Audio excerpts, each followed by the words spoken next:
Oplan iwas paputok ng Sorsogon CPS nagpapatuloy ngayong paparating na bagong taon. Samantala, pamamahagi ng pamaskong handog ng Wow Smile Radio nag-iwan ng kasiyahan sa mahigit 150 na kabataan sa bayan ng Bulan.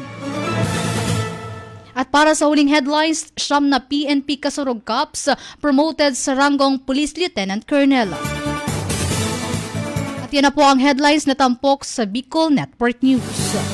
At ngayon mga kababayan, tumako na po tayo sa detalye ng mga nagpapagang balita.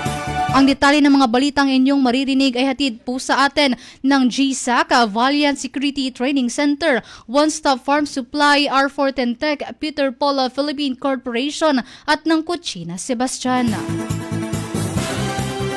Para sa detalye ng mga nagpapagang balita, Oplan iwas paputok ng Sorsogon CPS nagpapatuloy ngayong paparating na bagong taon. Nasa linya sa Mega Patrol number 16, James Olikino. Bicol Network News Report!